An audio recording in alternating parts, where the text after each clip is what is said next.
Wow, time just snuck up on me a little bit there. Didn't even realize that we'd was already past the time to start there. So I looked up and saw that it was. So hey, Leto, hey everybody, glad you're all here. Everybody's here. Everybody here is actually early on time tonight, so that's cool. Or well, most of you, anyways. We know a couple of people will probably be joining us soon enough. So hopefully everybody's weekend. Wow, 7 people. Oh, down to 6. Oh well. Wow. So we already have 6 people in here, so that's cool. Hopefully we'll get some more in here. Um, so we'll probably start at the 5 minute mark then with this many people. I'll give a little. Woody's here. Hello, Mike. Little Batgoat. Solid R. Action. Hey, hey, Woody. All right, so we got a lot of people here then. Okay, so what? So I guess with this many people in here now, I'm gonna go ahead and talk about what's on tap for tonight because we got basically 3 anime stories and 3 comic stories. What I'll be talking about, of course, some a little change up with the Tsunami schedule starting this weekend. So I'll be talking a little bit about that. A couple of Studio Ghibli stories. Pair of stories, one each involving the Miyazakis, father and son directors Hayao and Goro. Um, Also, we got some. Also, there's an article I found a little on future state, future state storyline in DC, as well as a couple of profile pieces on a couple of DC characters, Animal Man, and then Azrael and the Order of Saint Dumas, as well as, of course, the this day in each history at the end of the night. So before we get started, because well, we got a lot of people in already. So before we get started, I want to hear how your weekend went, guys. Any of you do anything? Granted, I know I didn't get to the squared circle calendar video yet. Got distracted with some other things. So other than that, you know, um, pretty much had more or less kind of a laid back, kind of relaxing weekend. Didn't try to push myself too much. Hey, Batcoat, Toys, Woody, and Solid. So, any of you guys do anything exciting this weekend? Anything you want to talk about there? And I do thank you and appreciate all the likes and the shares. Hopefully, it'll help us get more people in here to join in on the conversation and all that. Excuse me a moment while I go off camera real quick.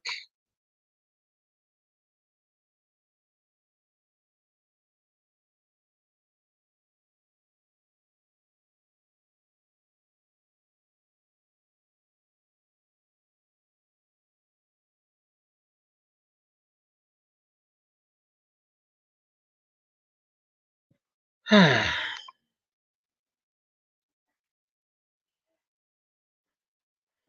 of course, an update. Of course, as y'all know, Friday we'll be back to looking at the comic book history. We'll be looking at July of 1936, the comics that were released on that day. So hopefully, you guys will be here throughout the week to catch up on all the niche news um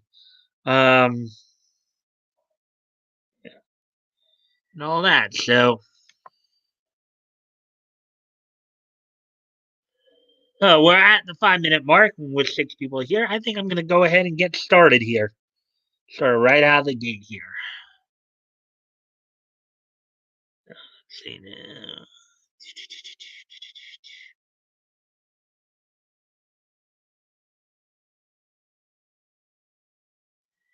And I can figure out exactly where I need to go here. Oh yeah, actually that's right. It's right here. So used to have to seeing more or less the. So used to seeing more or less the Hill weekend. I didn't go out see the kids, but will soon. I'm a little blah right now with stomach. Yeah, probably I'm eating all that good holiday food, right? I was at the Leto stream. Yeah, I'm gonna try to catch more of those at some point. I'm not busy doing other stuff. We're back up to 7 people. Yay! So let's get started here. So the first bit of news I wanted to talk about, of course, tonight was some some updates to the Tsunamis. Now, for those who do watch Tsunami and still watch, anime on the Tsunami block on Saturday nights. Um, so starting this Saturday, they're going to go back to a 4-hour block. So they're going to stretch it back out to 4 hours from 3.5 to 4. Um, One of the additions is the latest episodes of the Attack on Titan returns to the Tsunami block at 12:30. And then next week, the 16th, SS Gridman will make its Tsunami debut. Its English dubbed Tsunami debut. SS Gridman is an anime adaptation of the 1993 to 1994 tokusatsu series Denko Chojin Gridman. So, guys are into that kind of thing. It's adventure and mecha. So, SS Gridman is coming to Tsunami next Saturday. And then, of course, this Saturday, they're expanding the block to 4 hours again. So, slowly but surely getting back to all that. Um,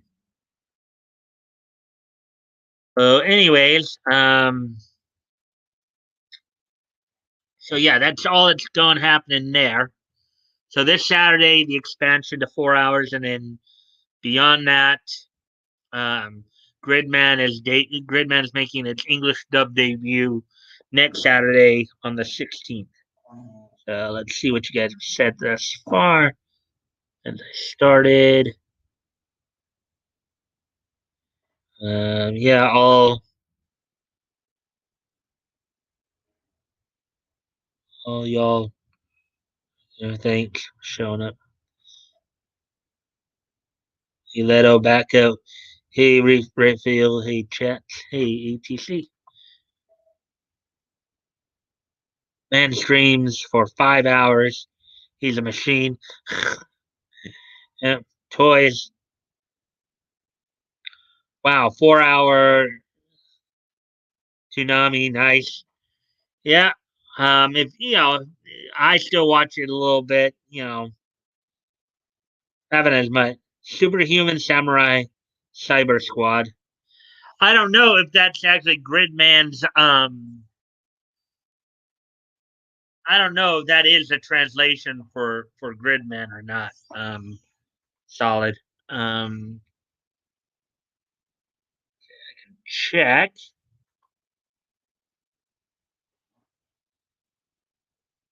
All it says here is that it's. I guess the Japanese title is Denko Chojin Gridman. Was the I guess it doesn't say here what the SSSS SSSS stands for. I'm just learning this based on, let's see, the original manga. I guess is called Denko Chojin Gridman, which was Gridman the Hyper Agent was the translation for that. So that's pretty much what's going on. Tsunami going back to 4 hours. Um, and then SSSS Gridman debuting next Saturday. So now, with that being said, let's move on to the next story here.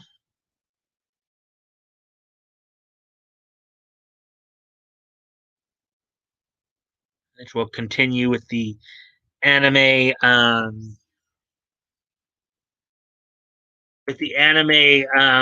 portion of the newscast here. And some of the, as I said, there were a couple of, and you just kind of saw a sneak peek there. So we'll start with this one. I'll start with this one here. How about it's? Is it weird? But I miss commercials. I've allowed those jingles were catchy sometimes. Yeah, the Tsunami bumpers and stuff like that. Some, and I remember one of the Cartoon Network songs too. ATC, walk around in circles, walk around in circles, walk around in circles. I just seem to walk around in circles, walk around. Right, same toys. Um, TV brainwashed us. Good, laugh out loud. Yeah, okay. So we'll have 7 people here. Yay, 7 people. I'm glad for that. So as we continue on here, then, from Earthsea to Earwig, Miyazaki's son Goro is Ghibli's riskiest director. So this is the first, of course, of 2 Miyazaki stories from Studio Ghibli. Hayao Miyazaki's son Goro is a very risky director for Studio Ghibli, but he might be just what it needs. I guess that's him right there. I guess on the left there, the redhead girl, I guess, is from Earthsea, and the right one I know is from Earwig. Let's look at this story here. Of the various directors who have produced films for Studio Ghibli, none have had as risky a history on film as Goro Miyazaki. The son of legendary director Hayao Miyazaki has made only a few films, but each of them has varied in quality so drastically that it's hard to pin down Goro's track record. Of his 3 films, 2 have inspired a great deal of controversy surrounding their release.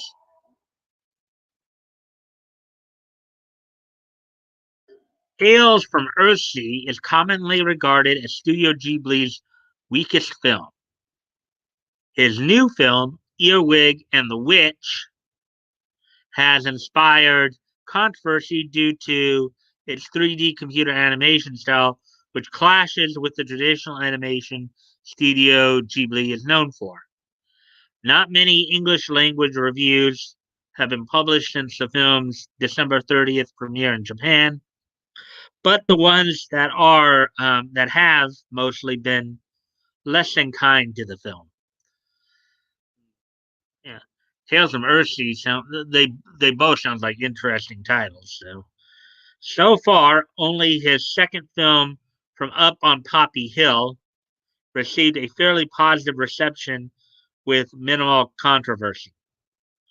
Goro Miyazaki remains one of the most quote unquote risky Ghibli directors for this reason. With him, you don't know what you're gonna get. Well, of course you don't know what you're gonna get. He's only done 3 films. I mean, you can't really, and if they vary drastically, then of course you're not going to have a gauge on what his track record. You still need a few more films there before you can really start gauging it.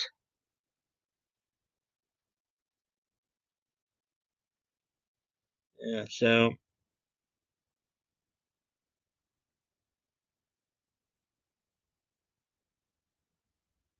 Circles by Soul Coughing, great song. Funny. Yeah, I like that. And you actually had the characters actually walking around in circles. Inside of a circle that would kind of pan through, and then you'd have characters crossing over to one another.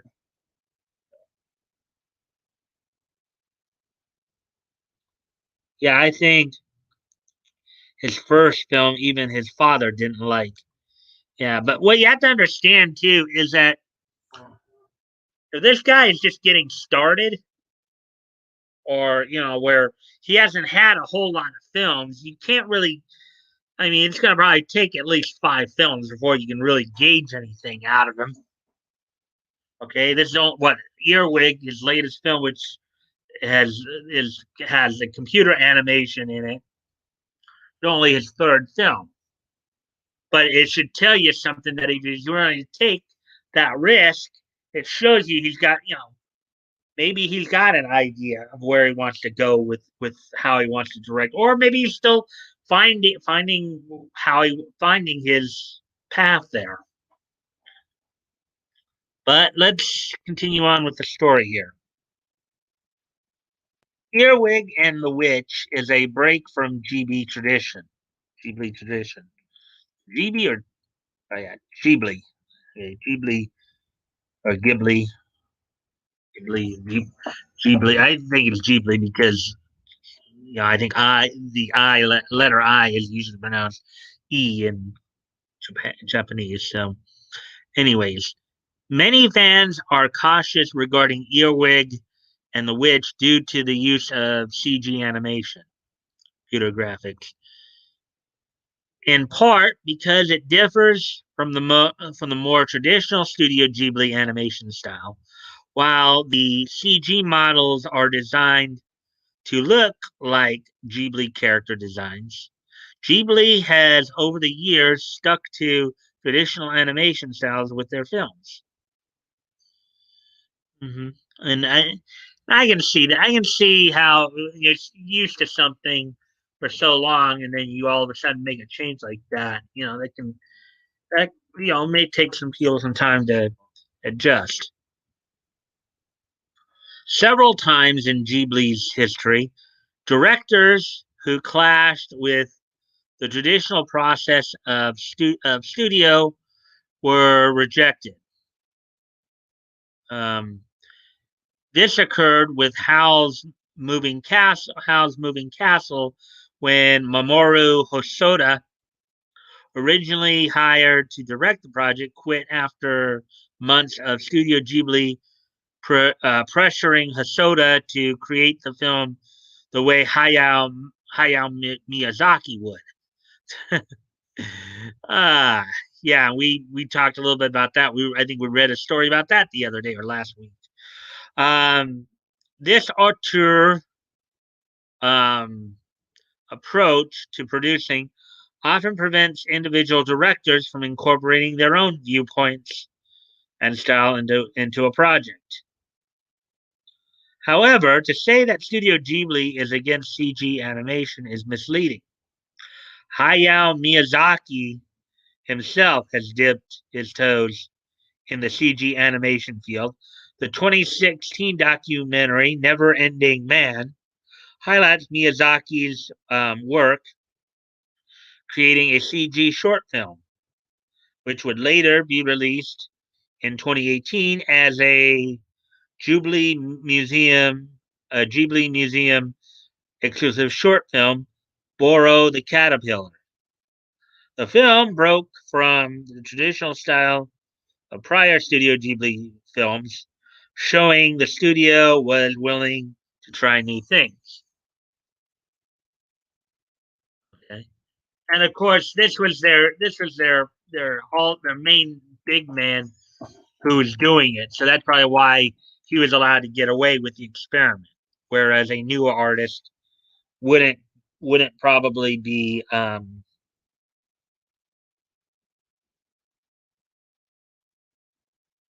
wouldn't be as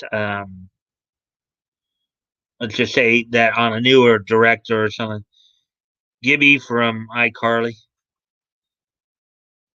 Imagine forever compared to your father. Yeah, well, yeah. I mean, there's a lot of second generation wrestlers who've gone through that. Second and third generation wrestlers who've gone through that too. Just look at Dustin Rhodes' career. You know, uh,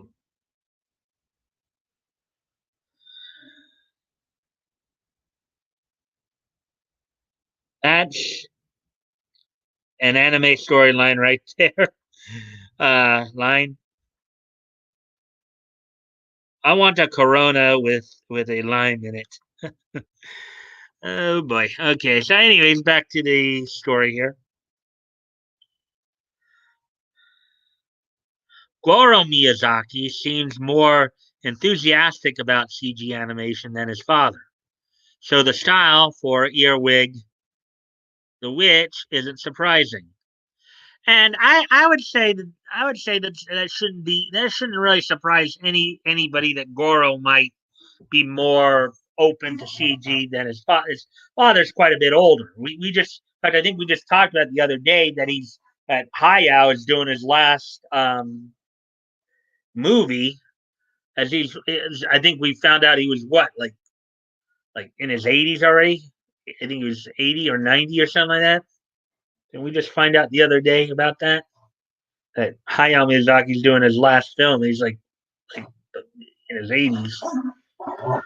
Um,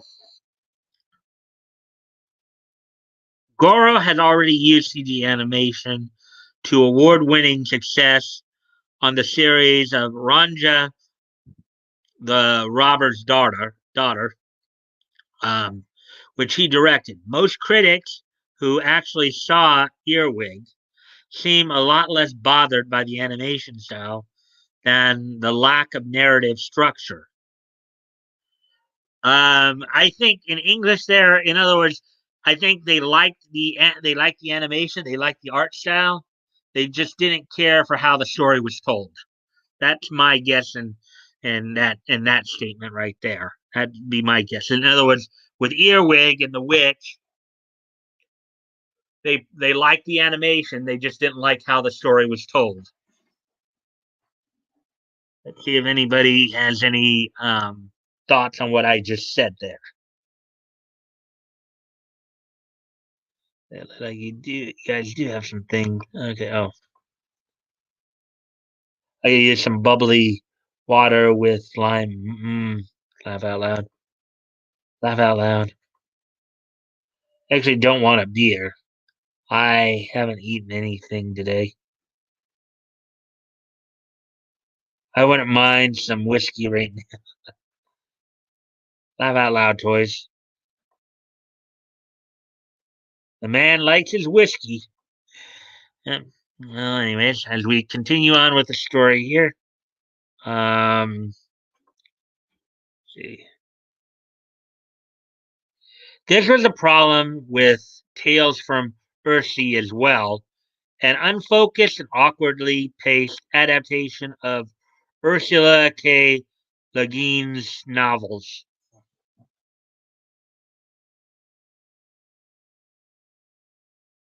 Okay. Goro Miyazaki is not his father, which is true.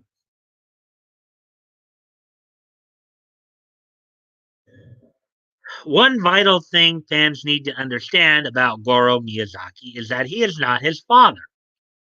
There is no reason to believe that Goro should follow the same creative beliefs his father followed almost religiously, which is true. Well, I mean, as time moves on, you do have to deal with change a little bit.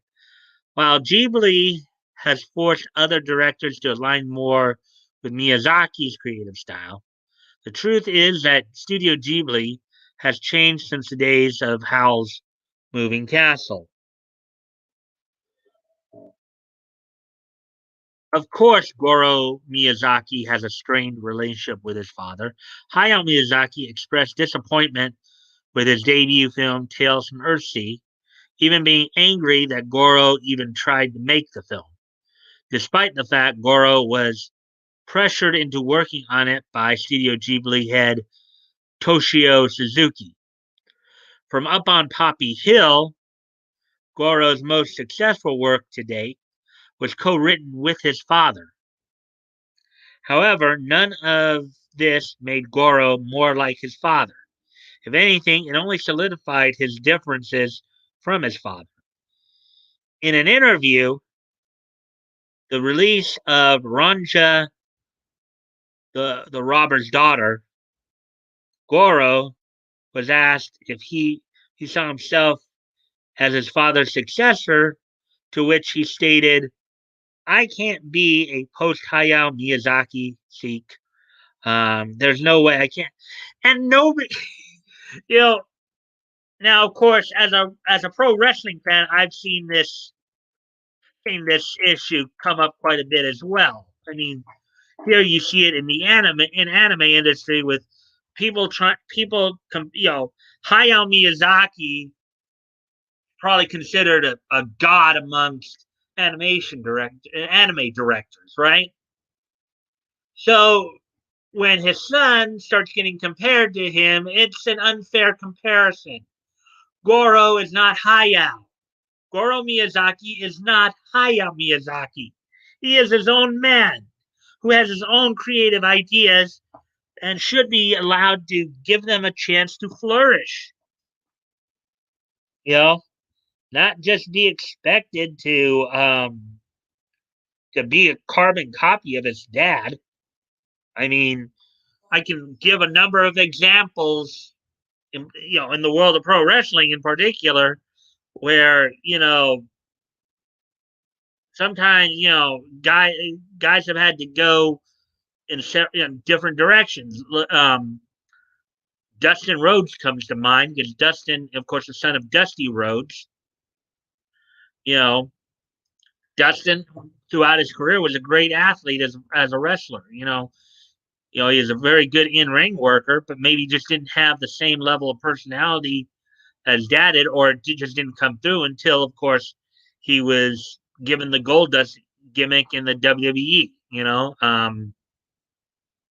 David San Martino. Oh boy, that one. David San Martino, the son of Bruno San Martino. David San Martino, who wrestled throughout the 80s into the early 90s.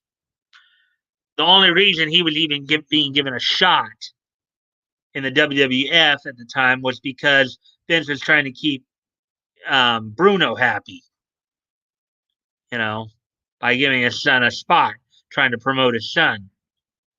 But that didn't work out too well. So, I mean, granted, we see it here in anime with people trying to compare Goro to his father Hayao, but it's an unfair comparison.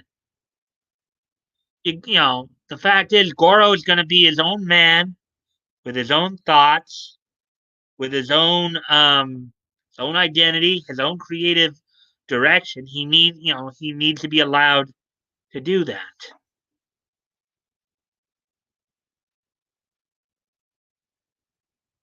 True laugh out loud.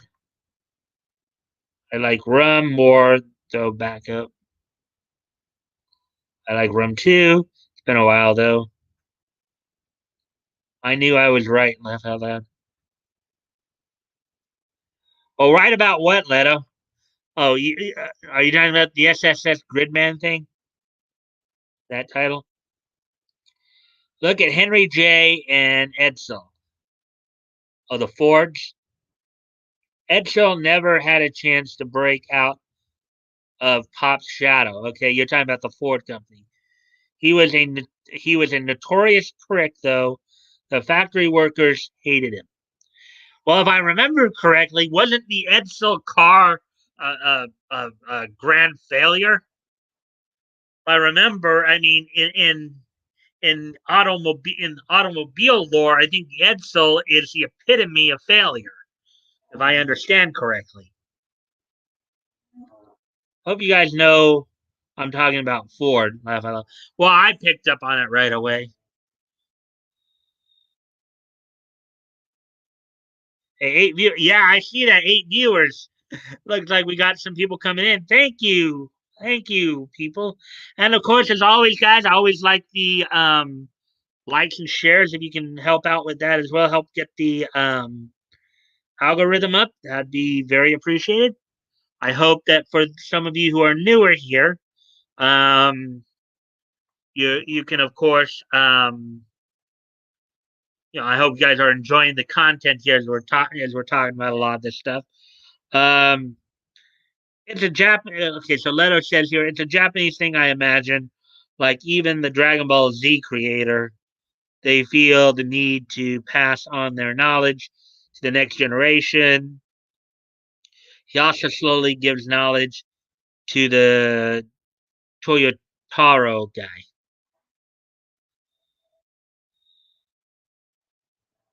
Huge failure. The workers felt slighted that it was named after him, and there is genuine acts of sabotage committed on the assembly. Whoa, nasty.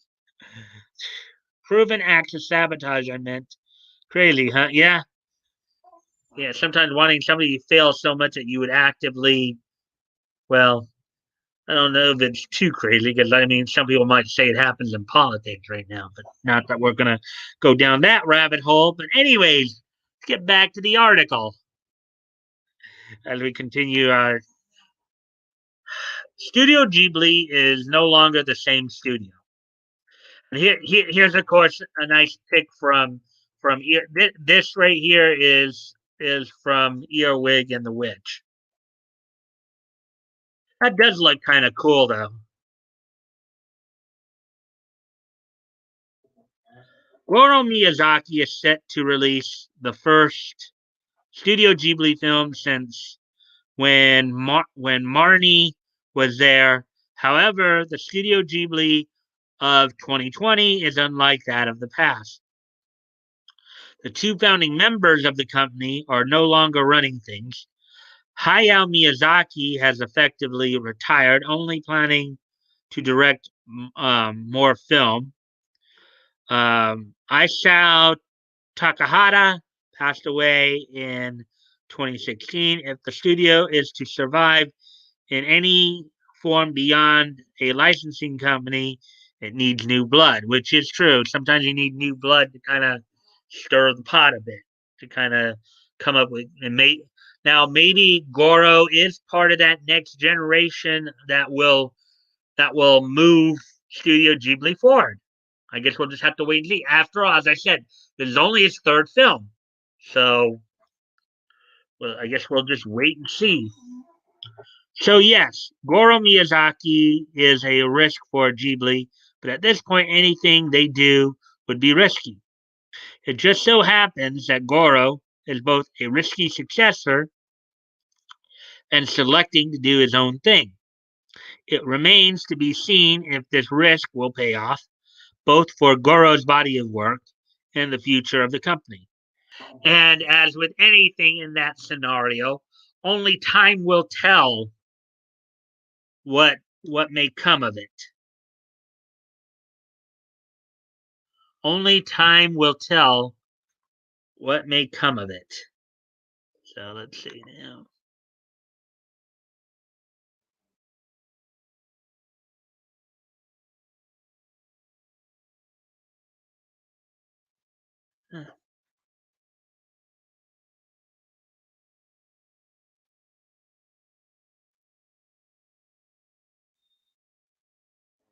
I managed to get two new subs. Well, cool. Both you and I have had a recent uptick in subs because I had granted I had 104, then went down to 100, and now back up to 104. So congrats on that. Good for you, man. Cool. That's solid. Cool, solid. Rats Redfield and cool story. Yeah, that was a very interesting story. Again, again, Goro's not his dad. Time will tell if those risks he takes is gonna lead to success or failure. But that's the whole thing about entrepreneurship. That's the whole thing about life. Is that no matter what, you keep moving forward. You keep moving forward. So, so with that, let's move on to the next story, the last in the anime section here.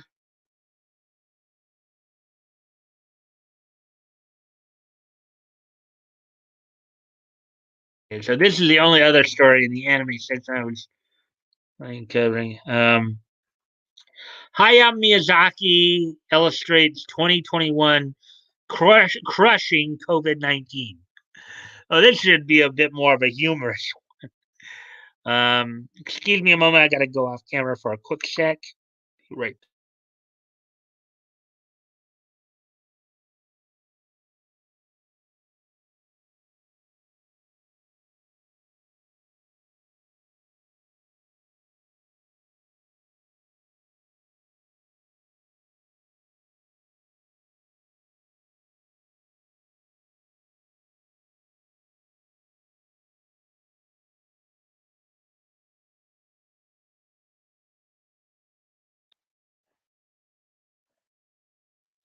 Okay.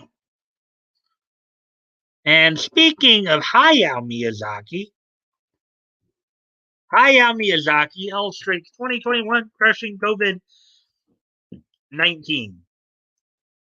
This sounds like a very nice little tidbit. So, to celebrate the new year, Studio Ghibli shared an image of Hayao Miyazaki depicting 2021, the year of the ox, um, crushing COVID-19 beneath its hooves. Look at that. Look at that. Wow. Studio Ghibli shared some original. Let's see. Yeah, I'm on. Okay.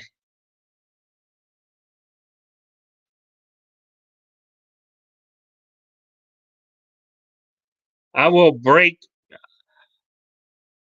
I will break puny COVID. Ivan Drago. Drago! Drago! Uh, I'm out loud. Powerful illustration. Yeah, maybe it'll crush some of the craziness too while we're at it.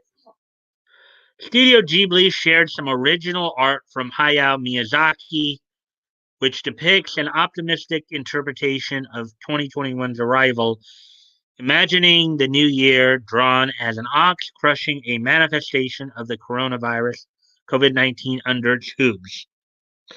Posted from the official Studio Ghibli Twitter account, the illustration personifies 2021 as an ox that crushes a measly COVID-19 beneath its hooves.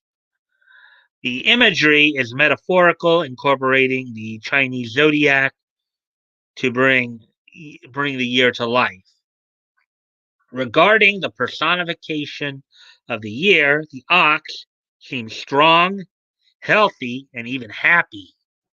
All of this contrasts with the tiny virus trampled beneath its hoof. Oh, yeah, look at that. Good point there.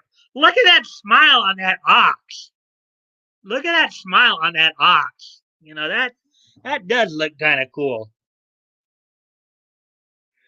Uh, Rock on, brother. We're all gonna have a better year. Starts with all Democrats getting arrested for theft of the election. It will only get better from there.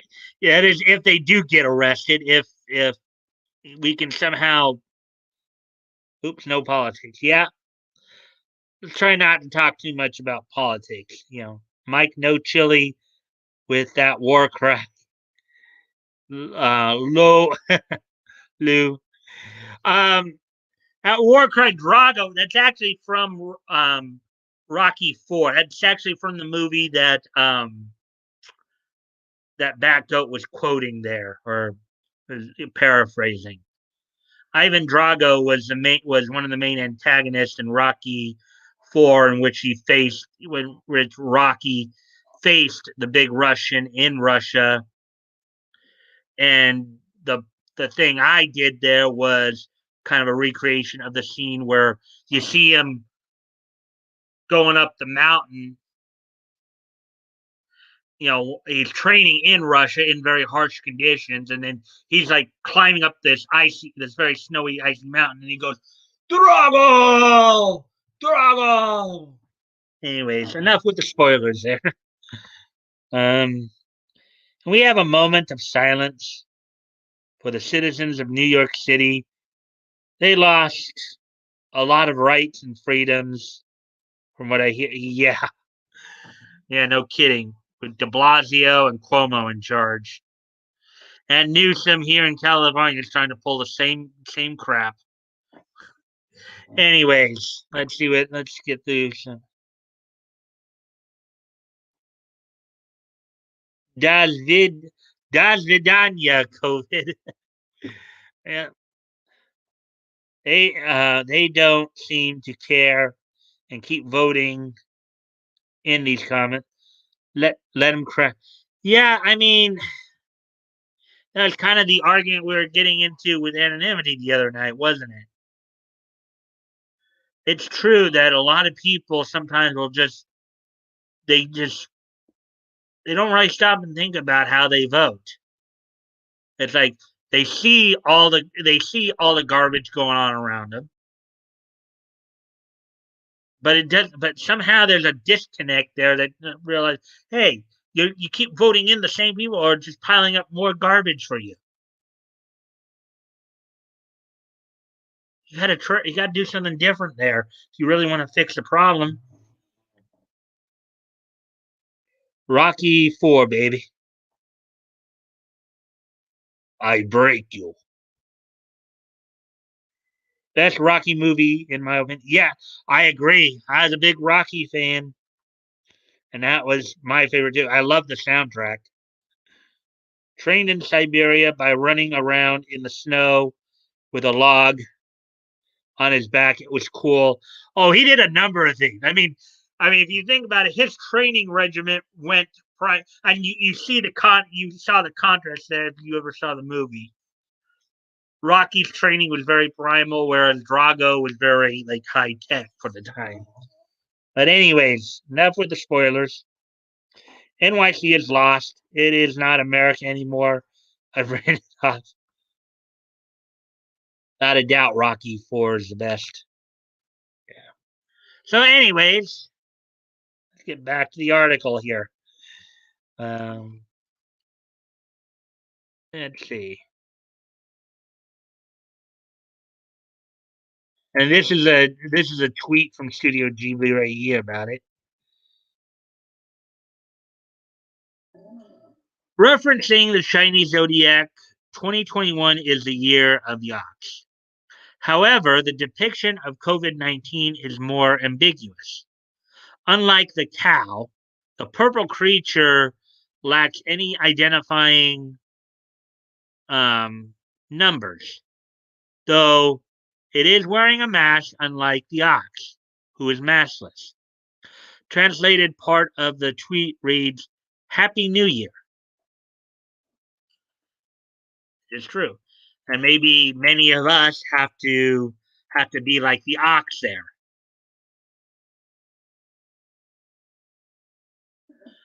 This image is well, you have to understand too. I think I know why there wasn't a specific year, even though a lot of the bad news from COVID came in 2020.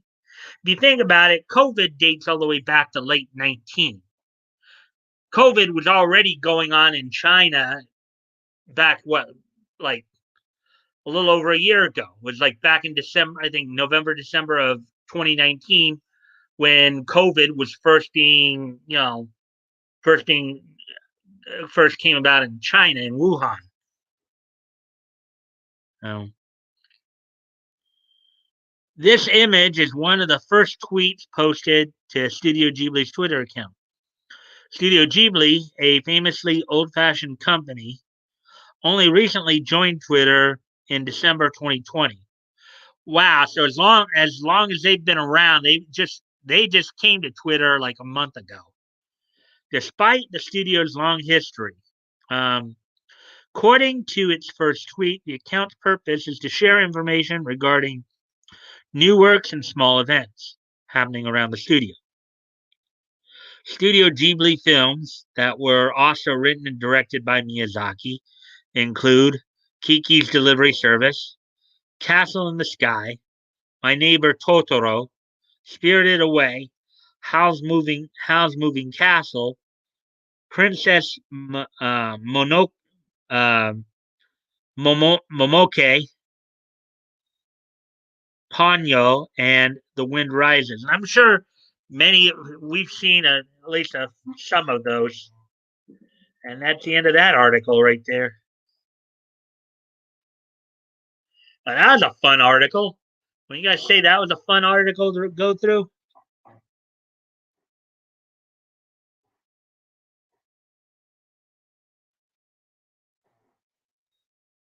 I think that's how Brock Lesnar trains trains with the giant logs in the snow.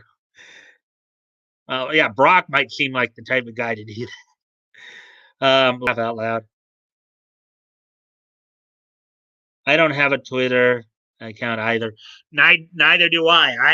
I basically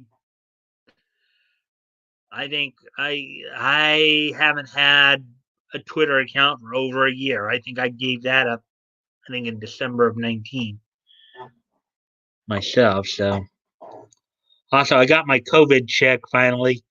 Bought some heat. Yeah, I got $600 as well, direct deposited. Nice, yay pizza. Yeah. So, anyways, wow, we're at the 46. We're almost at 47 minutes here, so we're making good time with this. So, anyways, we'll get on to the next set of stories, which are in the comic section.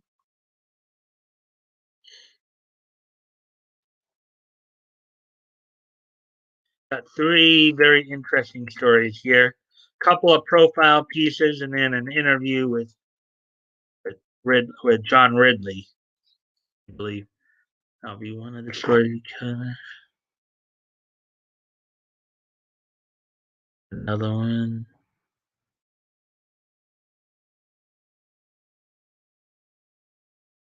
There we go. There it is.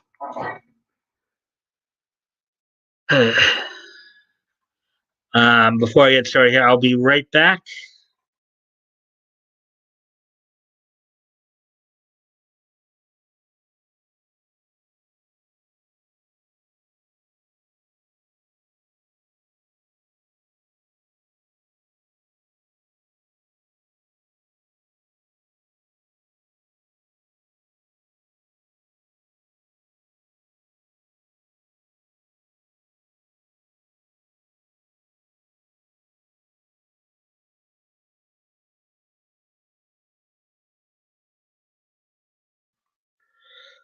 Well, it looks like we lost somebody. Sorry about that. But I do hope that the newer people are enjoying the content here. Anyways, let's see what we got here. Yay, 600 worth of pizza. That's a lot of pizza. Pizza, pizza. Get a Twitter. I noticed Twitter clicks align with YouTube clicks if you think your Twitter, if you link your Twitter to your YouTube. I don't want people who are on Twitter to sub to me. Yeah, I personally I got away from Twitter because it was literally driving me insane. I don't want to go back to that headache.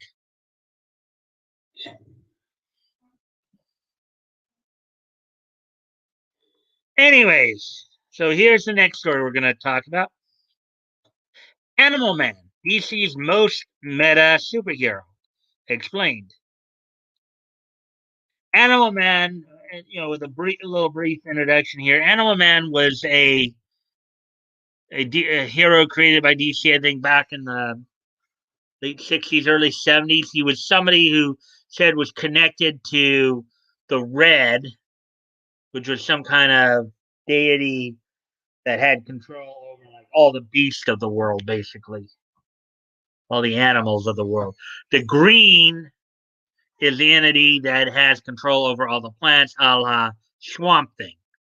So Animal Man and Swamp Thing are what they call elementals, I believe. So, anyways, let's get to this story. Grant Morrison's Animal Man took DC Comics fans on a surreal ride full of meta references, but in the end, what did it all mean? And for those of you who don't know, Animal Man had the ability to, I think it was somewhat similar to Vixen's power. He had the ability to call upon the abilities of different animals. Just so, quote unquote, ask the psycho pirate. These words summarize perfectly the genre bending metaphysical exploration of the comic medium that is Grant Morrison's run on Animal Man. Animal Man, as a character, has never gotten major billing in the DC universe, often being overshadowed by more powerful characters. But as Morrison took Buddy Baker not just on a run of the mill superhero adventure, but on a poignant dissection of the very nature of storytelling as a whole, the method of fourth wall breaking metafiction was turned completely inside out.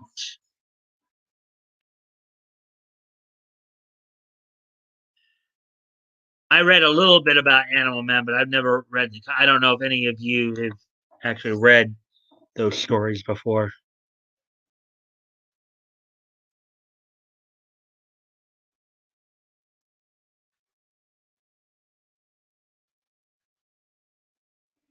YouTube is where my friends are.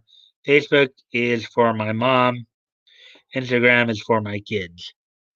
Hmm. Hey, Woody, Woody's here. I'm showing 8 in the room. Yeah, we've had eight people tonight for the most part, and then somebody left, and then now with you we have 8 again. The ability to poop on a carpet and hide it in plain sight. Okay, we're down to 7 now, but still we had 8, so that's still pretty cool. And I do appreciate all any likes and shares you guys can do for me to see if we can get some more people in here. So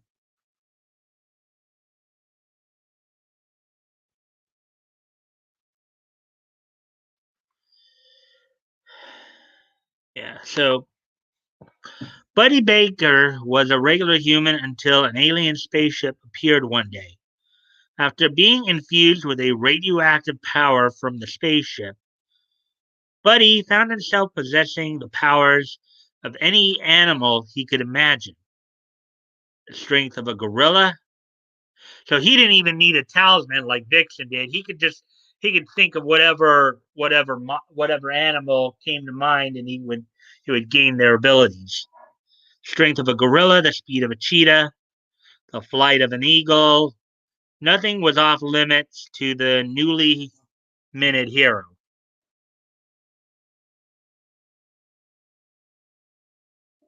But Animal Man never really took off, and Buddy only appeared sporadically over the years.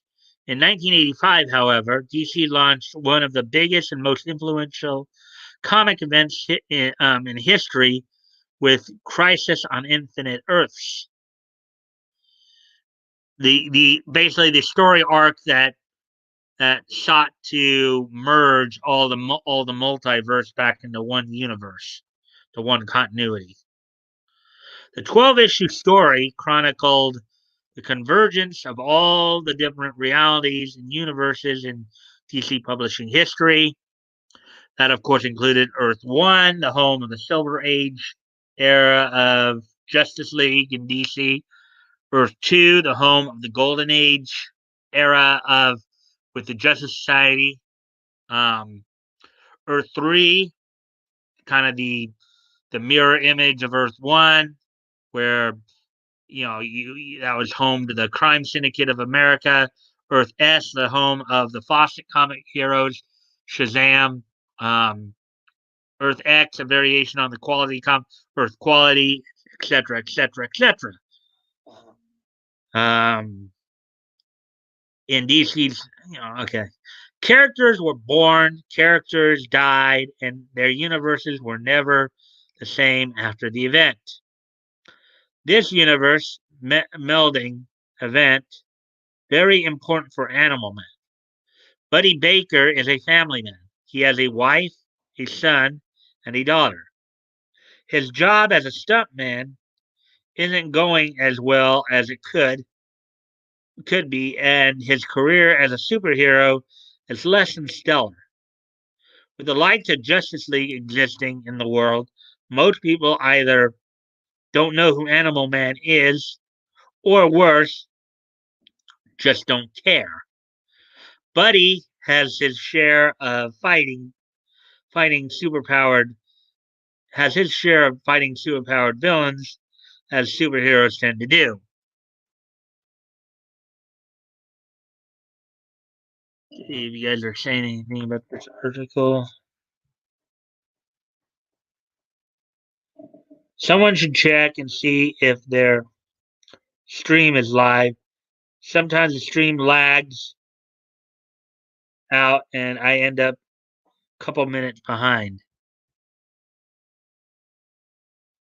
As far as I know, it's live. As far as I can tell, it's live. It says here it's live.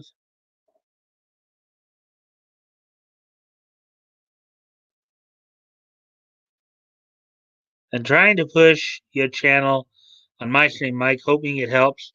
Well, hopefully we'll start getting some. Like when I went in the other day, it was just me in there. Choice came in for a few minutes, but it was just you and me there for a good portion of the time. But hopefully that helps. And I did hear you when was on with you the other day that you did a shout out to me, so that was cool. Mike, I mean for viewers. Okay. Well, thanks for the clarification there, ATC. Yeah, this is a pretty low budget situation for me. So, but anyways, back to the article here. But very quickly in Morrison's run, things became very strange. A lifelike Wile E. Coyote analog appears in the desert. Suffering gruesome death after gruesome death, a mystery is slowly revealed with only a single cryptic message given: ask the Psycho Pirate. As Animal Man deals with a cast of villains and various hero team-ups in traditional comic fashion, the comic itself begins to take an obvious stride to show that it's self-aware of being a comic book. The aliens that gave Buddy his powers so many years ago return and mention how he hasn't aged over the decades and how his origin story is different. Psycho Pirate, locked in Arkham Asylum, babbles about infinite worlds trapped inside of his mind as events spiral further and further out of control around Buddy. He finally learns that he is, in fact, in a comic book. Psycho Pirate is the only person alive who actively remembers all the events of Crisis on Infinite Earths, and it's driven him mad. Yeah, imagine having a full accounting of all of reality crammed into your head. That I think would drive anyone batty.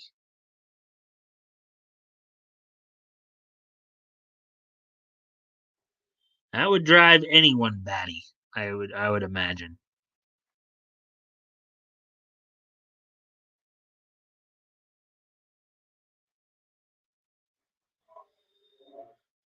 All the characters and alternate universe counterparts of Earth 1 characters burst from his mind, even breaking free of their art panels. Oh, that sounds fun.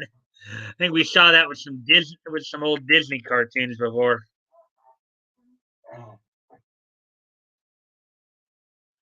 Animal Man eventually finds himself outside of his own world and in limbo where forgotten comic book characters go to die.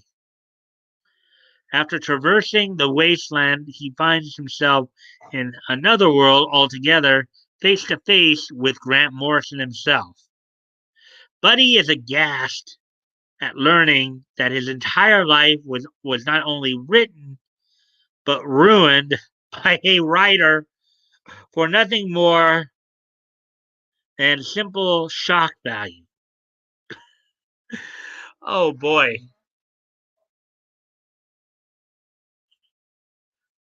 The comic version of the Truman Show, right? If anybody remembers that Jim Carrey movie. Ah.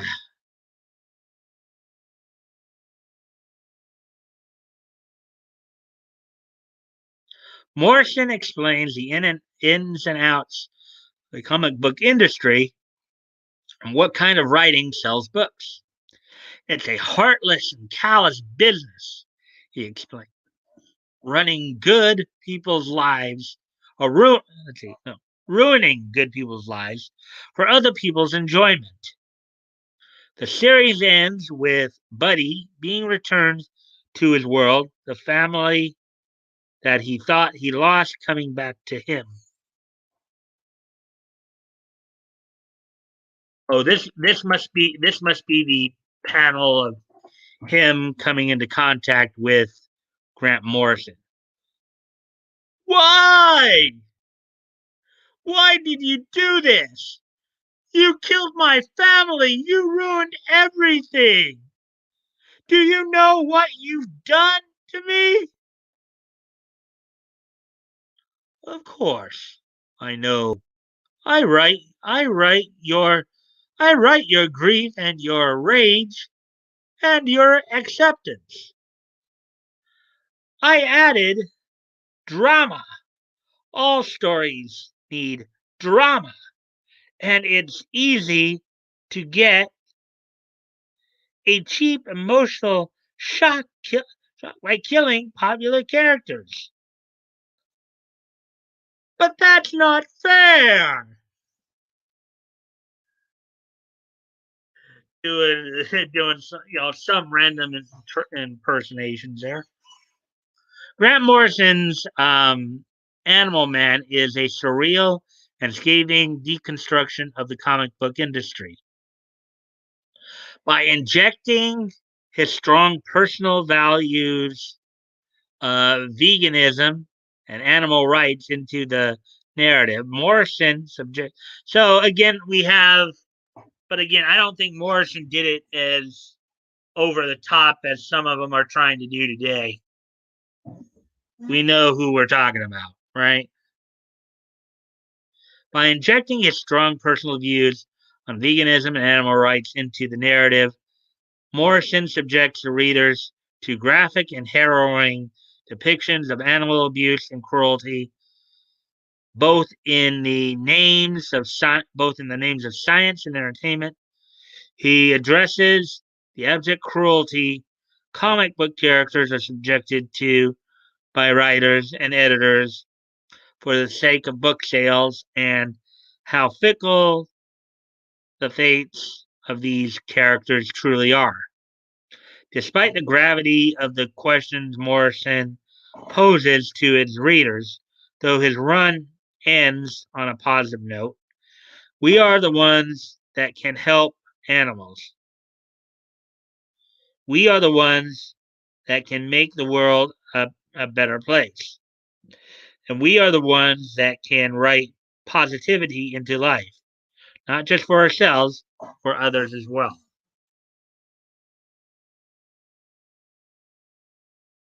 End of that article. So let's see what you guys have been writing here since I last.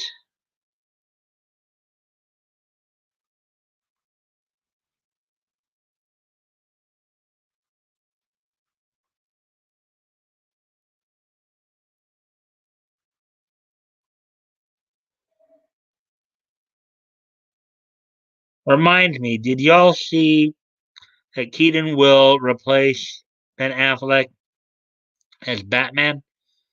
Hope they're introducing Batman Beyond Twitter going wild. Batman Beyond, Twitter going wild for the story. Well, Michael Keaton was the original Batman, and I think a lot of people find Keaton as the main the 1989. He is Batman to a lot of people. Leto, they're finally doing something right. Always been Batman 89. That's how we sniff out fake. Well, yeah, at least I would say in the cinematic universe, it's probably true. But for me, obviously, for many people who grew up watching the '66 version of Batman, Adam West is Batman, and for those of us who grew up, watching, some of the cartoons, I think Olan Soul or Kevin Conroy would be Batman to those of us who heard his voice.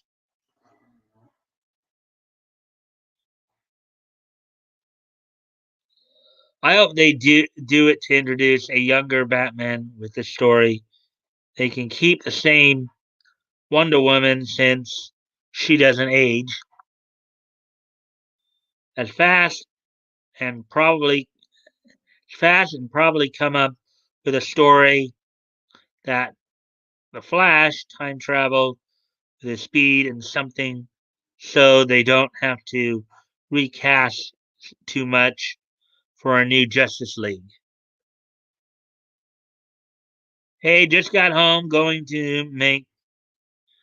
smoke and eat. I'll be listening. Yeah, we're up to 9 people now. Yay, 9 people. Man, we're just one away from 10. Let's hope we can get double digits tonight, huh? Hopefully we got some people coming in and again, I always appreciate all the likes and shares, everybody. So we're back down to 7 again.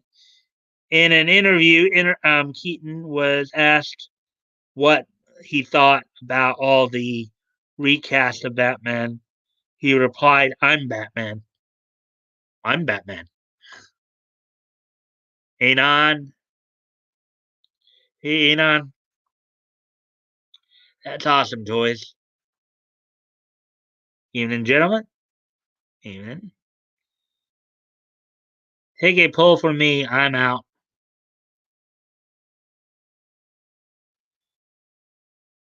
Hey Anon, how goes it? Welcome, buddy. OP reply from just a little tired and really hungry. So we got 7 live viewers right now. Yay. OG reply.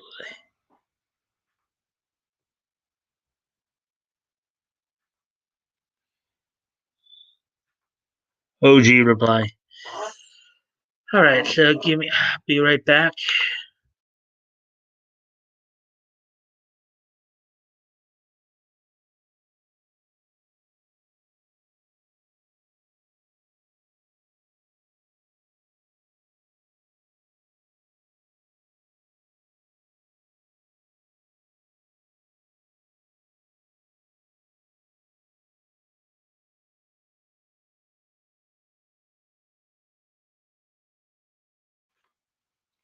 Yeah, so we're past the hour mark, so we're making good time because I've got through 4 of the 6 stories I was intending to go through.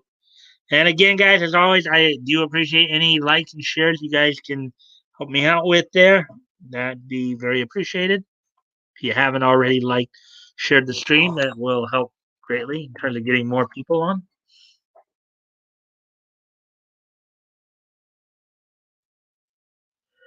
So, anyways, to move on to the next story here, the thing actually moved up to the very story I was going to talk about next. Future state writer John Ridley charts a new path for the new Batman.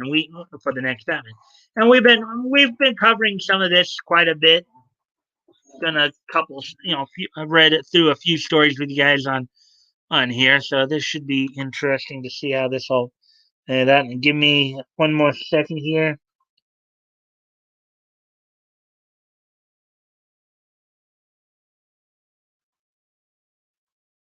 Okay, so now we're down to 6. And I'm about to get hungry. He's about to smoke, if you know what I mean. Munchies, man. Well, if that's if what you think he's smoking is actually what he's smoking.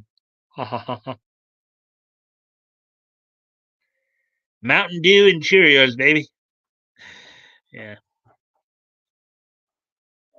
So, anyways, so on to this next story then. Award-winning writer John Ridley sat down with CBR to discuss his first comic book project of the new year, DC's Future State: The Next Batman.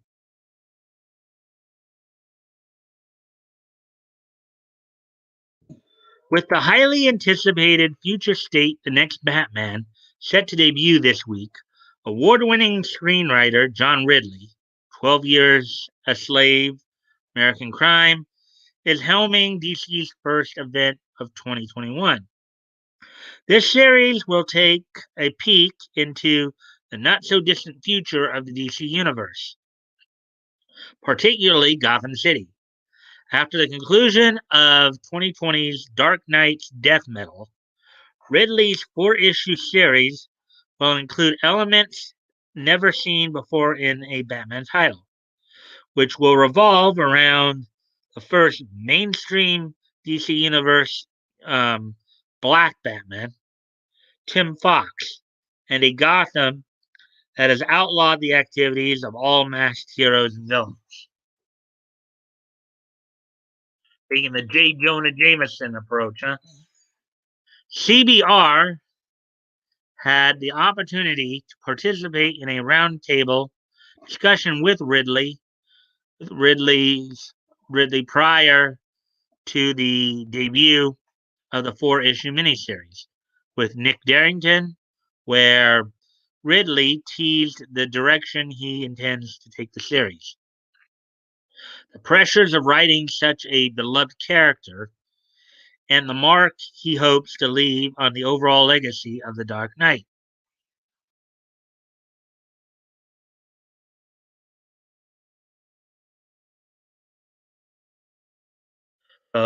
In bold here, these are, of course, CBR's questions, and then you'll see Ridley, his answers are not in bold. So the first question here.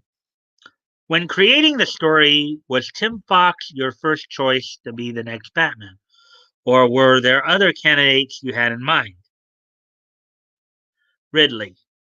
For me, Tim was the first choice. When I was invited in to start talking about this project, there was a real commitment to have Batman be represented as a person of color. As we were talking about the ideas DC had, there were things the executives really wanted to get into about perspectives, family, and privilege in ways. Oh boy, here we go. You guys know where this is going. I'm sure many of you can see where this sounds like it's going. See if anybody's got any comments about that. I think you guys are. I'm picking it up pretty quickly. I think you guys can probably be picking it up too. If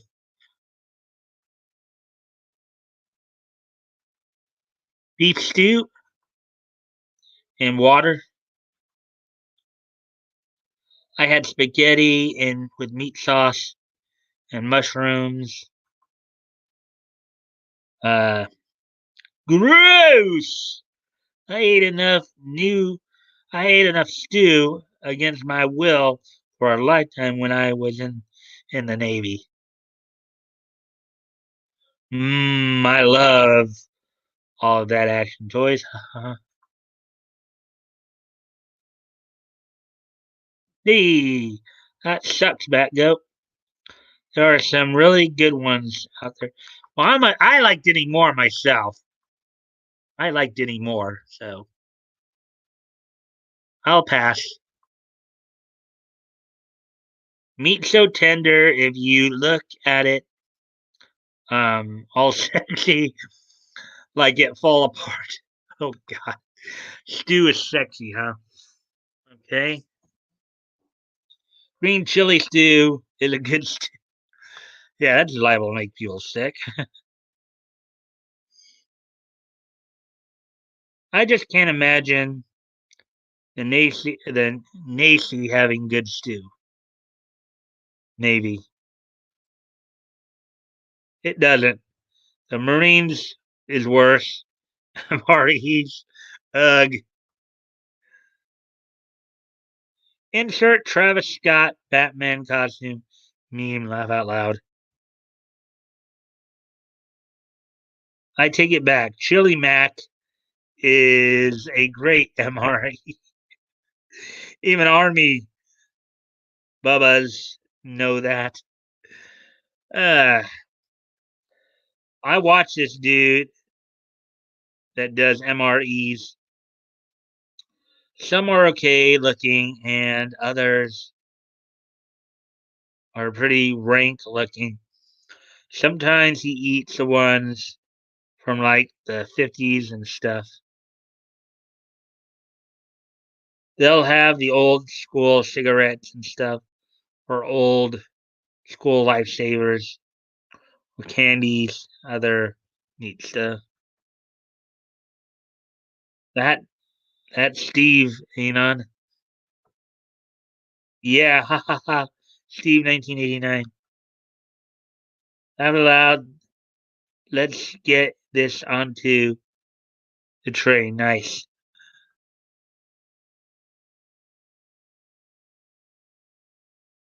Nice. Ha ha ha. Well, that's sea rats or sea rations, which were discontinued many years ago. So gross once again. I've had sea rats before, nasty on a level that most people can't fathom. And we're, of course, back up to 8 people. Yay, 8 people. So, with all that, let's get back to the story here. Let's see. As we were talking about the ideas DC had, there were things the executives really wanted to get into. Okay, we read that part. Normally engaged in wider media. When we looked at all of those things, Tim was the obvious choice. And I'm very happy that he is the choice because it allows so much for the storytelling. Okay, so here's the next question. How much crossover will there be between the story in the next Batman and Dark Detective? And here's the answer to that question. Going into the next phases, I can't talk specifics for various reasons.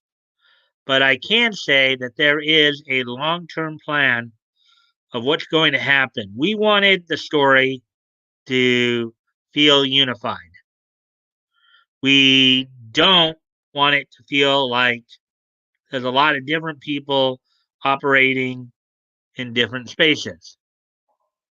That's that's good for the storytelling.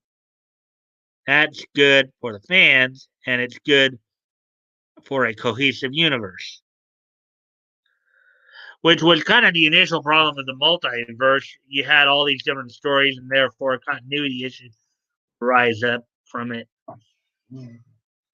Beyond that, there are very specific plans that will make Tim his own individual character with his own emotional velocity within his story. The universe will be unified, and some very exciting things are going to happen. On the heels of Joker War, there are plans for Tim to be able to engage in a very specific way on his own.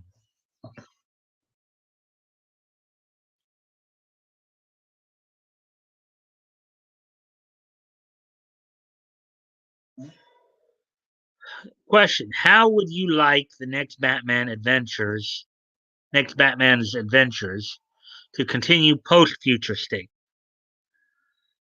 Answer: I hope that they continue in the way we planned for them to continue. There is a very exciting plan in place. This project is the result of more than a year of thought, planning, and improvising, as well as test driving things. What we want to do with Tim is provide him with an infrastructure, a support system, and go into what's been going on with Tim since his absence from the Batman corner of the universe. We're taking the approach much like we did with the other history of the DC universe, using elements that were already there but never fully explored and embracing them. In this way, we plan to articulate who Tim is, where he's been, and the dynamics of his relationship with his family.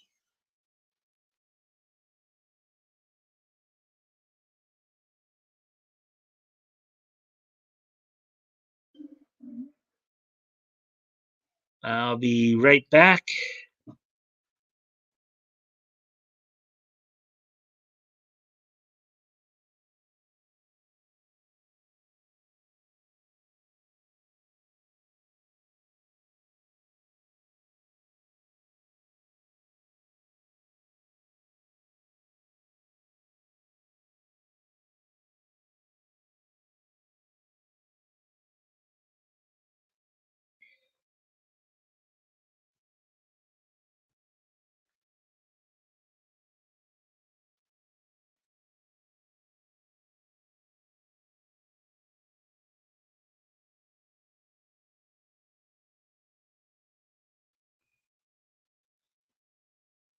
He has all kinds of different trade and whatever rations. I don't know what they any of that means. About to be 30 Batman stories for the first half this year since they killed everything else. Oops, one last thing. Cold weather MREs um, are brilliant. Literally, really good food, but it isn't open mixed chemicals and eat. You need to heat up water and eat snow MREs. Oh boy. The heating element um, things they use in the MREs look like they can put out some serious heat. Even then, old ones, ha ha ha. Powdered eggs and noodles and all kinds of yummy stuff. Most people in the military don't cold weather train like we did. Most vets I talked to didn't have snow MREs.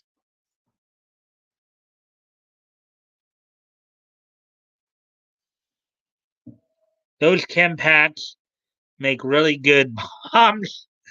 A small amount of water, a 2-liter bottle, a chem pack, and a little tobacco mixed with for tear gas purposes blows up real good. Uh, I believe it. Powdered eggs are pretty good. Had it when I was younger.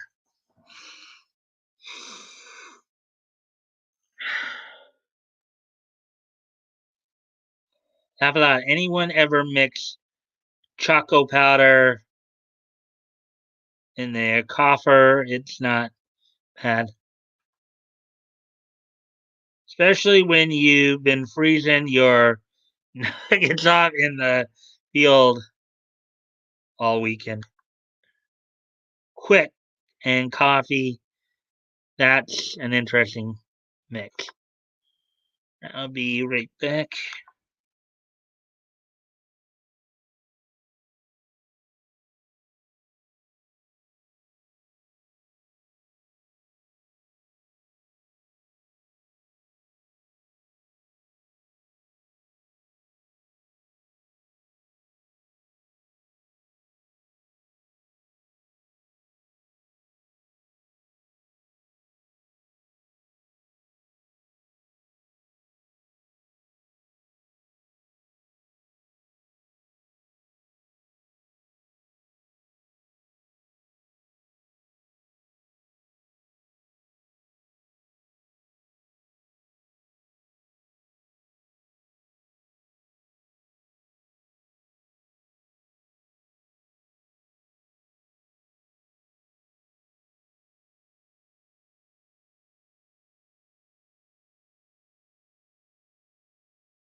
All right, I'm back.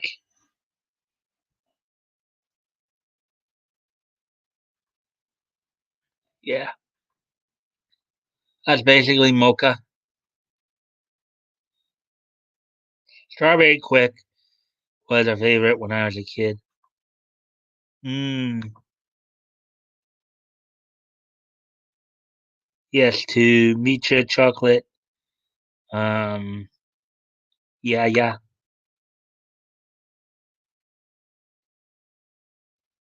They still make strawberry.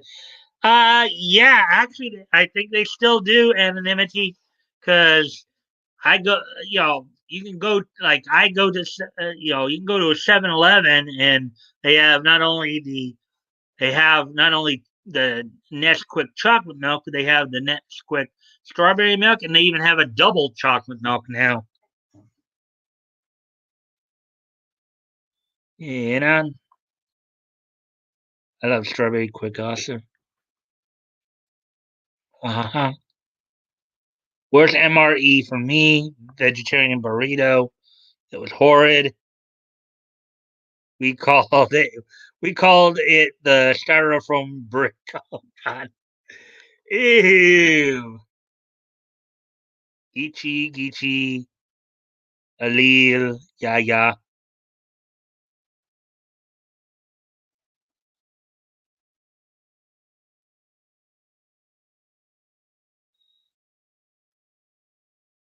Um, LMAO.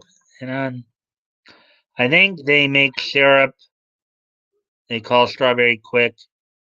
But I've never seen the pink powder um, like the old days. Nasty back. How about I used it as a weapon? Um, ammo. Laugh out loud, kid. Ew. Okay, so back to the article then. So the next question here is Bane is notoriously known as the villain who broke the bat. Is there any significance to having one of the new Batman's major adversaries being a group that models themselves after Bane? That's a good question. Here's the answer. That's a good question. I would say that there will be some interesting things going on with Bane. And then he laughs. That's all. That's about all I can say. My apologies. That's a very astute question. So here's the next question. Do you feel like there's something Batman has been missing as a character or franchise that you wanted to bring into focus through the next Batman? Here's his answer to that question. I wouldn't say that there's anything missing, but I'd like to move away from a sense of false jeopardy.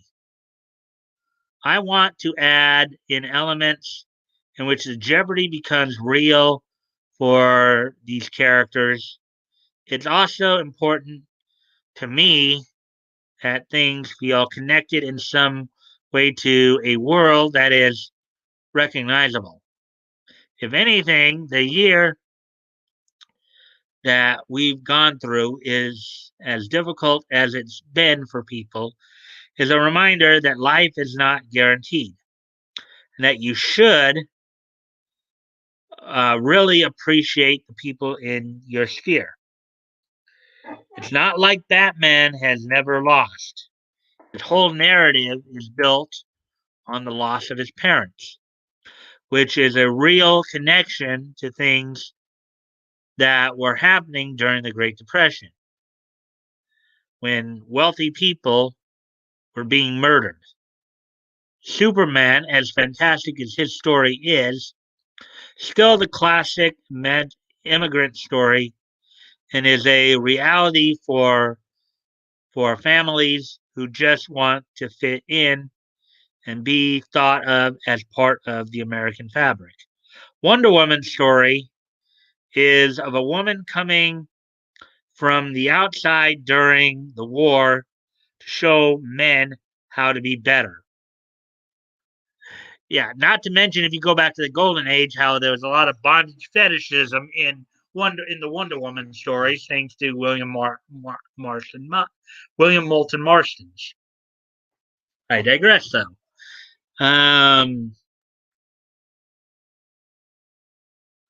All of these stories were connected to reality and the sort of things I want to lean into. Things that feel fundamental and grounded and that produce a feeling of real jeopardy. And Tim Fox is an amazing vehicle for these kinds of stories.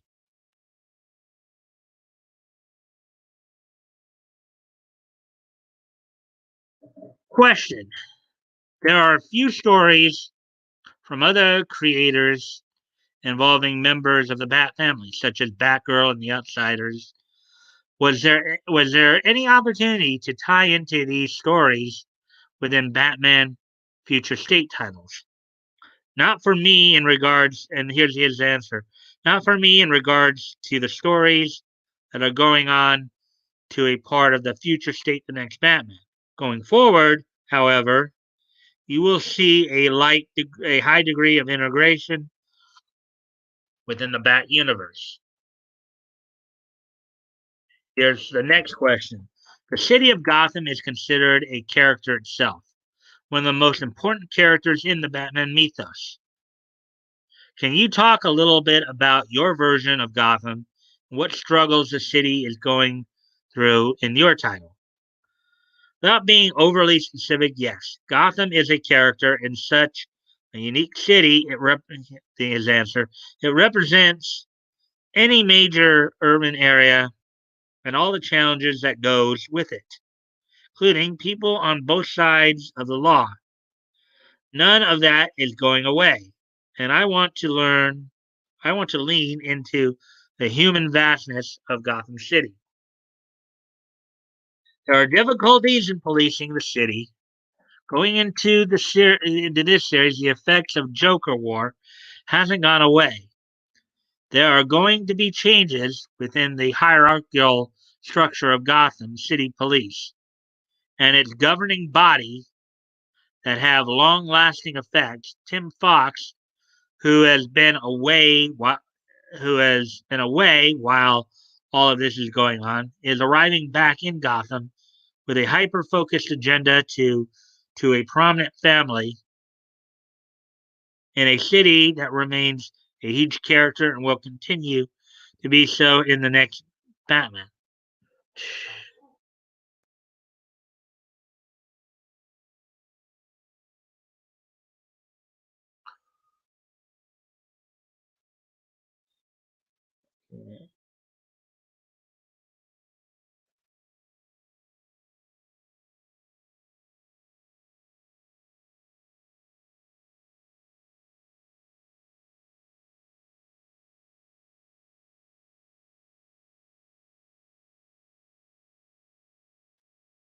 The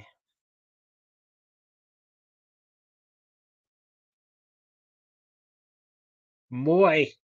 Oh, pardon. Okay, I don't know French, Matt Goat.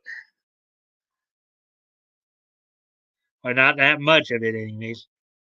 I know Bon Nut.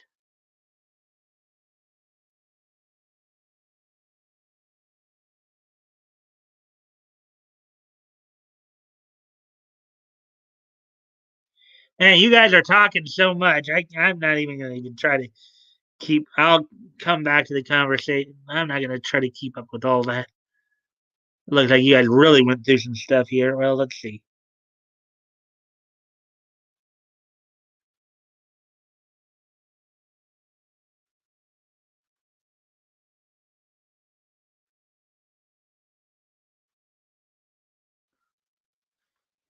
Let's see. As it's a Moulin Rouge song, Mike. Okay. Yeah, I haven't seen it in powder form. Yeah, Moulin Rouge. Yeah.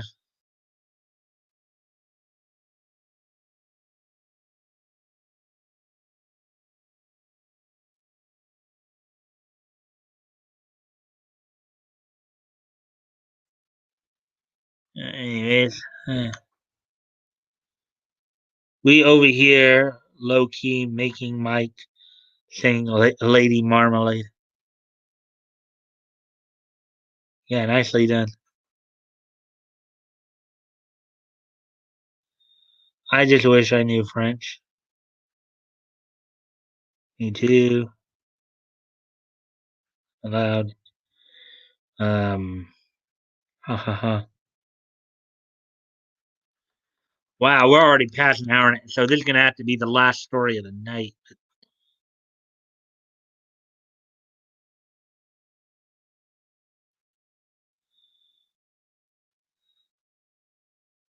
That's my joke. I've doing for years. That's a fluent way of saying um, I speak a little French. Ah, ha ha ha. Makes me think of their Family Guy episode where Brian speaks to the dude in Spanish.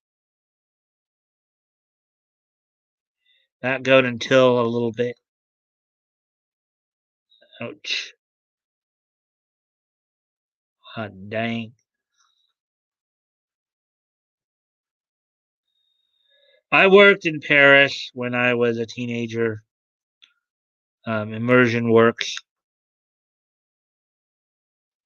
That's what people need during war. Is a woman to show how much better she is. Anon, most women don't respect relationships anymore. Women lost their D minds. Uh, I'm lucky. Well, it's kind of funny with what John Ridley there said he wanted for Wonder Woman because I wonder if he knows that there was a lot of bondage fetishism in Wonder Woman way back when. Explain, Anon. I think modern feminism is a D shame as to what it's done to modern women. I'm MGTOW out of laziness. Um, I don't want to work at having a girlfriend um, anymore. When I was in Paris, I spoke enough French to ask them not to put any condoms in my Chinese food. Oh boy. Uh, preservatives. Um, and asked for 100 kilograms instead of grams of shrimp. Hey, mark it once. It must have been thought you were cuckoo, man.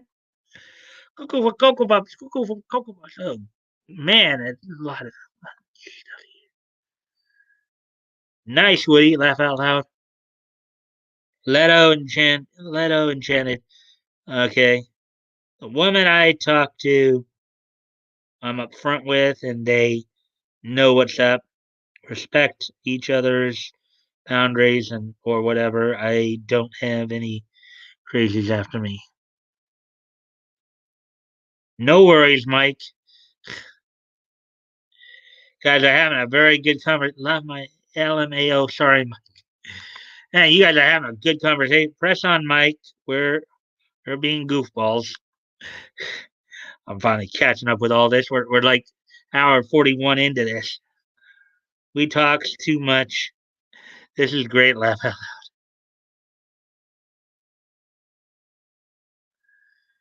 Ah, ha ha ha. Certainly explains that she used a rope as a. Certainly explains that she used a rope as her weapon. Mm-hmm. Truth me up, baby. Yeah. I hear Wonder Woman snuggles a guy in the movie. Is it true?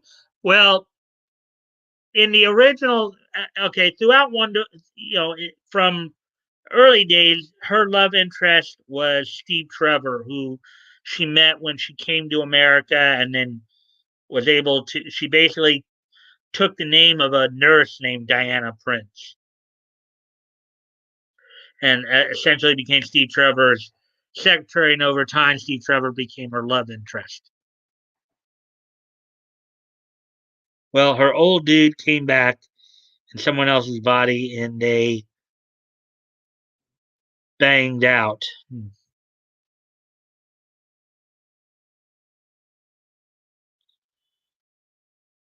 Man, who did you piss off in France?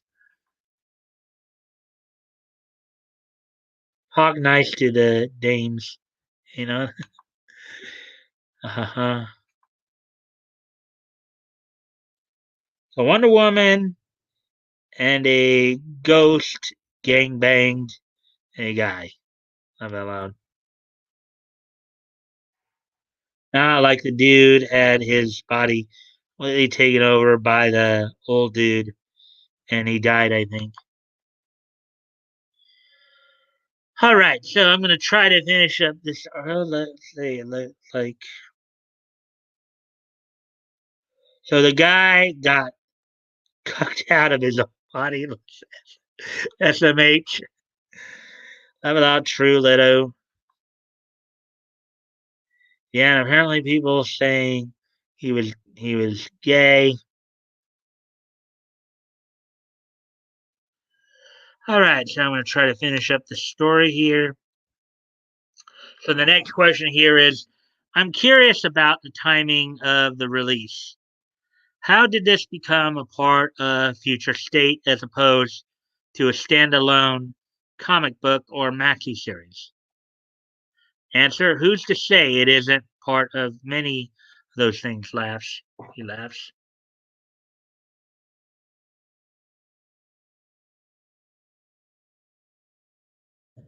There have been other characters who have worn the cape and cowl.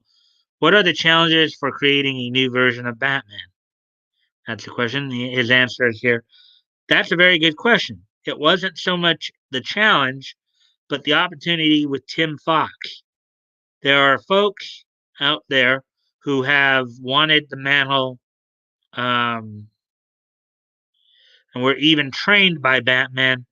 Um, why did they want it? What drove them to it? Yeah, in fact, the story I was going to do after this one actually talks about one of those, Azrael, John Paul Valley, in the Order of St. Dumas, but I'll probably save that story for tomorrow. For me, it was hyper specific with about being hyper specific with Tim, because so much of his origin story didn't exist previously.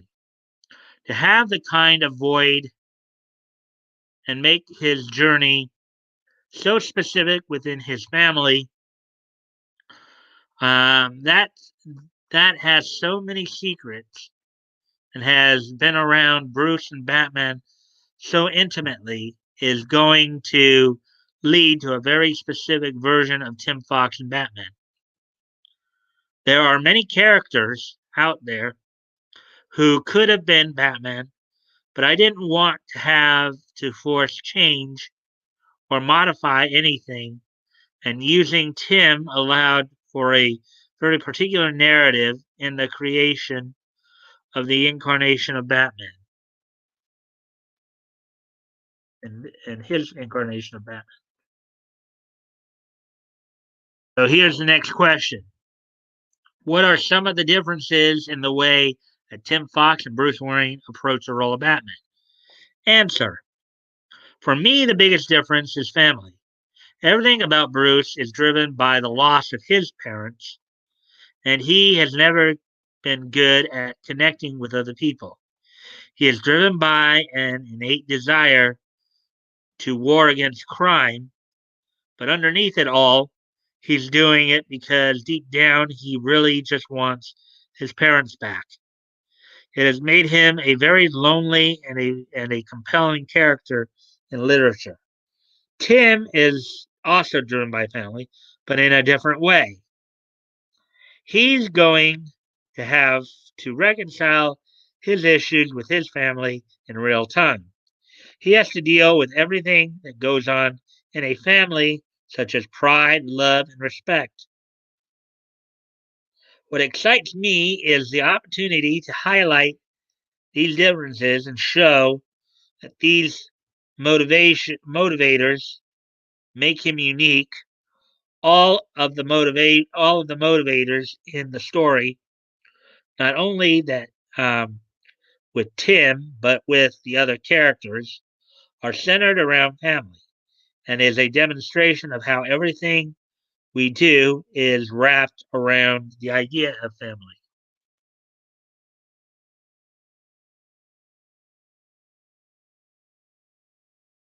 Next question here.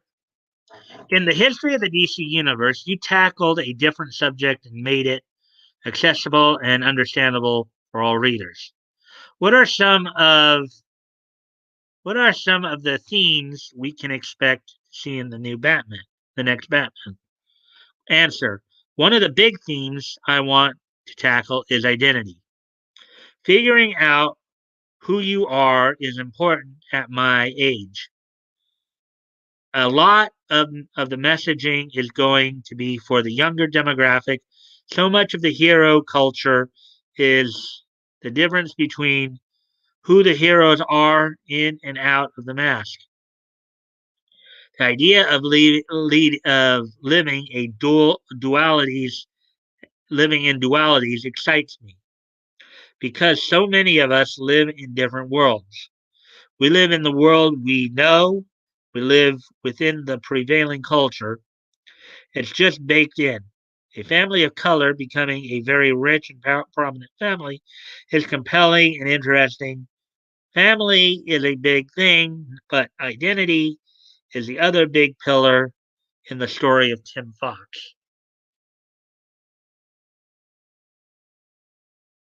Okay. Next question here. Batman is no, and I guess this is the last one.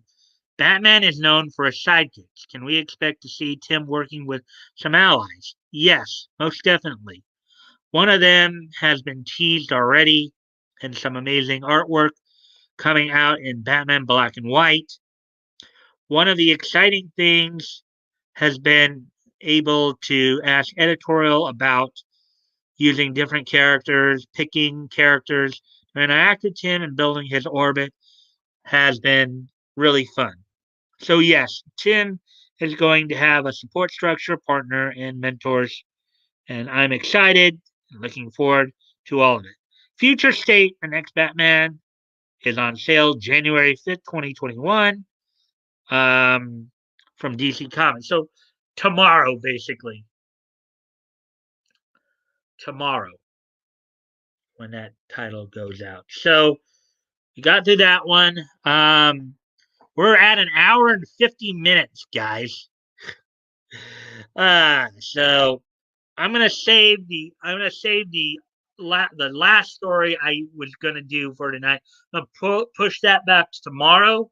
Had some more stories with that. Um,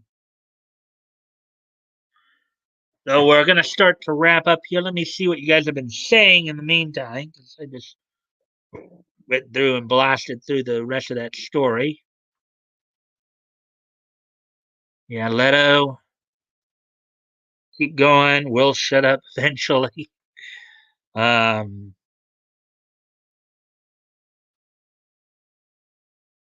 I stopped making sense. Imagine having sex with Gal Gadot, but you're outside your body, not really doing it. Laugh out loud, like a Twilight episode. Oh boy. Uh, I'll be pissed.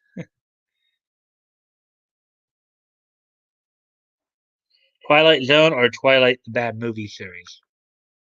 It's crazy as Twilight Zone, but as Minori.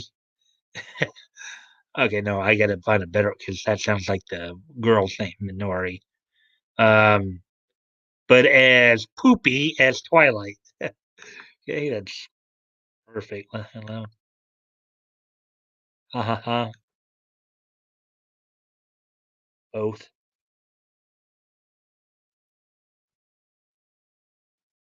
Here we go. Ugh.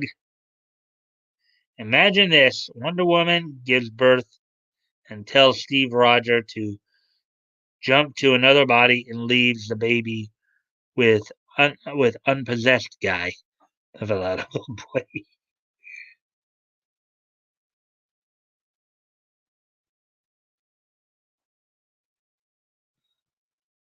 Let's see.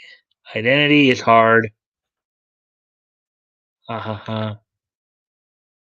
Well, my age, writing for kids is never a good idea. That goes so true. Well, sensible people like you, all I would listen to.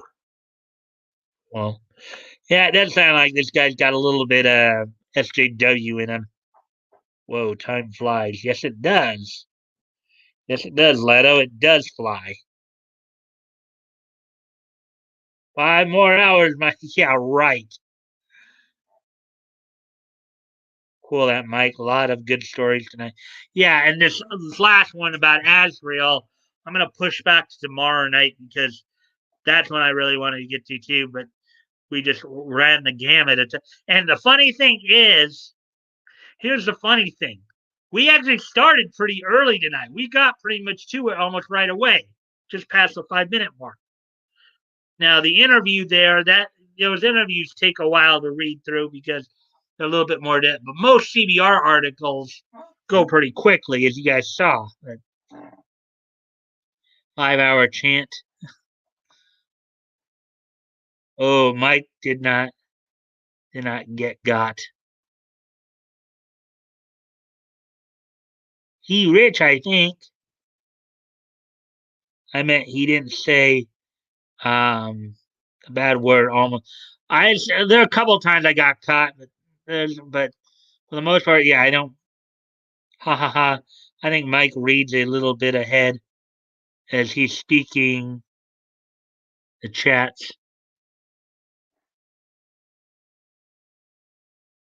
Don't all the Marvel and DC writers have this JW in them? These days, yeah, it does seem like they do. Sure do, solid. Yeah, so pretty much we're done with that.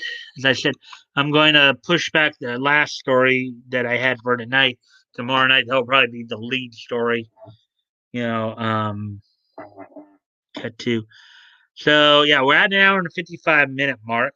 Um, we're about to wrap up here, guys. So are you guys ready for this day in Nietzsche history?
Oh yeah, I don't know. You guys heard about that one? Came came in and they won. Actually, I saw. I think I did see something like that, like a headline or something like that, where I guess the chaplain in Congress today, guess he went amen and a woman like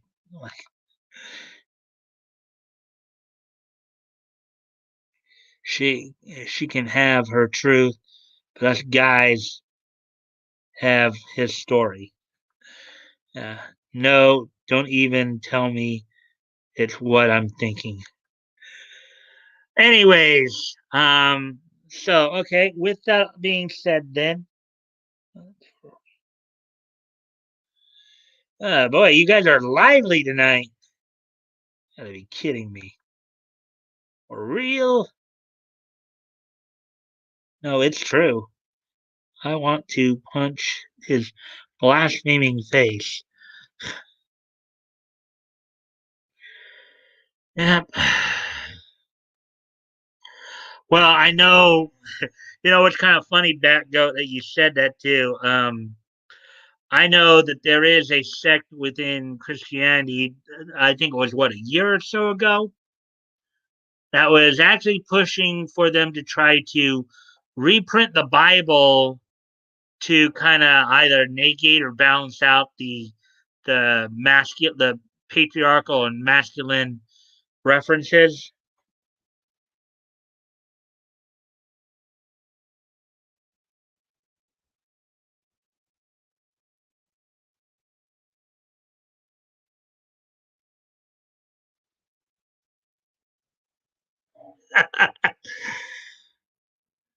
Learn Hebrew, Congressman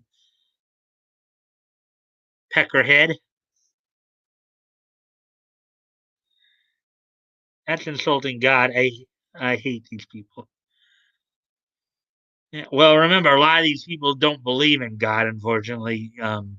Back up, so or they don't believe in the God that you and I believe in, or that or some of us would believe in. So,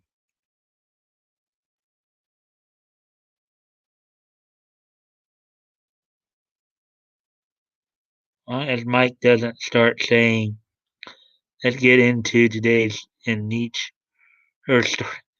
No, would never do that. How about best line of chat. Anyways, guys, come on, come on, come on.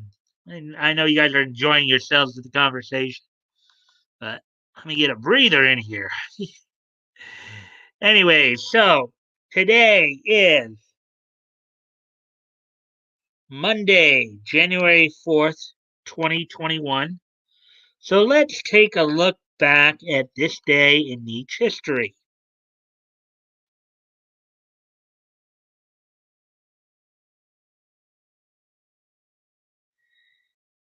And we are going to start by going back 40 years ago today, in 1981. On this date in 1981, the Nippon Animation produced anime Swiss Family Robinson, Flown of the Mysterious Island, debuted on Fuji Television on this date in 1980. So 40 years ago today, the Swiss family, the Nippon Animation anime, the Swiss Family Robinson, Flown of the Mysterious Island, debuted on this date on Fuji Television. So that happened 40 years ago today. Um, so, anyways, moving on to the. Excuse me for just a quick moment, guys. I'll be right back.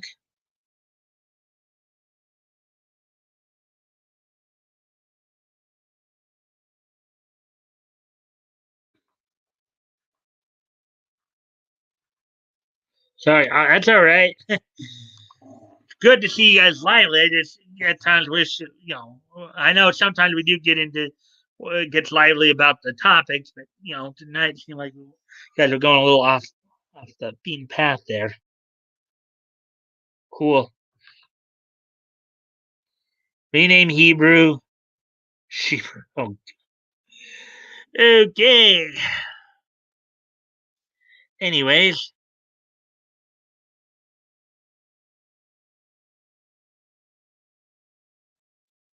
uh-huh. It's Mambrew. Oh boy. Anyways. Okay, so the next piece of history we're going to look at here is from 25 years ago today.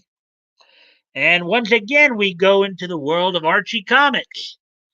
On this date, 25 years ago today, Archie, the 105th issue of, excuse me, Archie Andrews, Where Are You Digest, went on sale on this date back in 1996, 25 years ago today.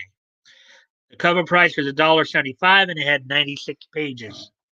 Pretty good price for back then, huh?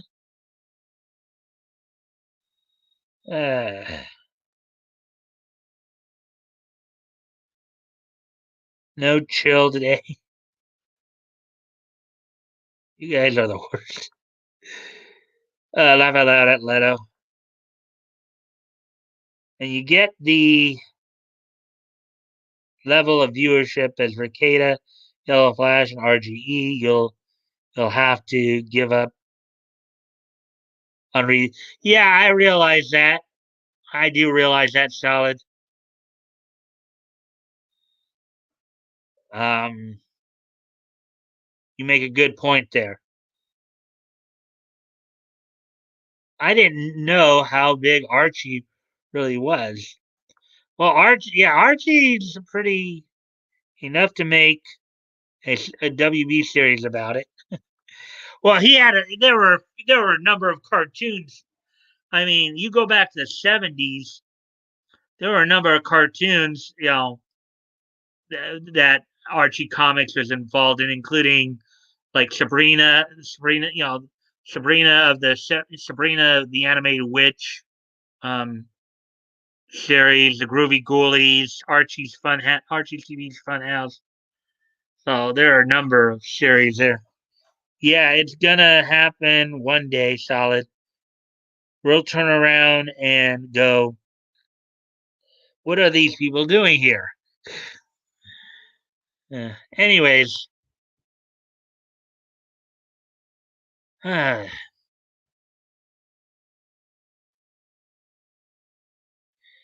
So anyways, so that happened 25 years ago today.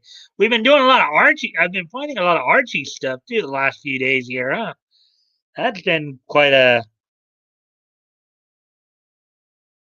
I connect more with Archie than most superheroes. Yeah. Well, yeah, because if you remember, Archie goes all the way back to the 40s. So we're already past the 2 hour mark, so I gotta hurry along here. So our next venture is 5 years from the last point. You know,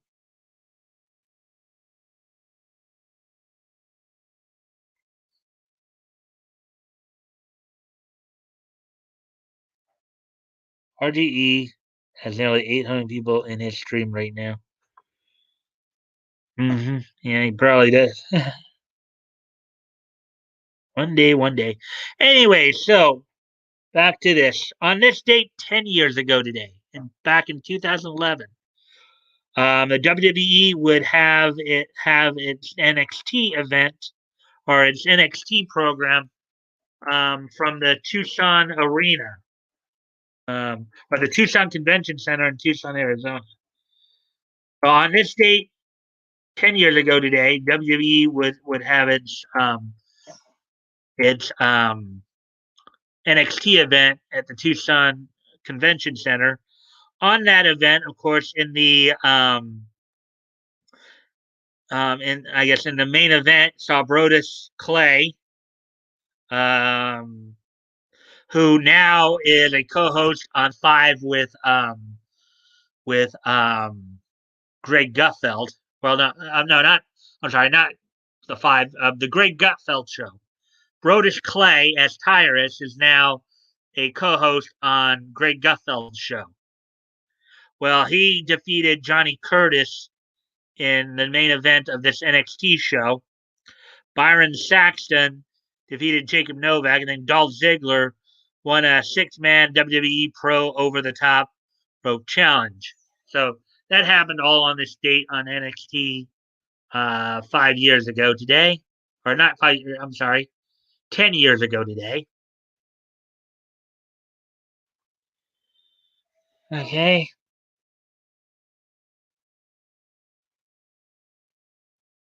It's fine. Sooner or later, Nick will be saying, be getting a mic raid.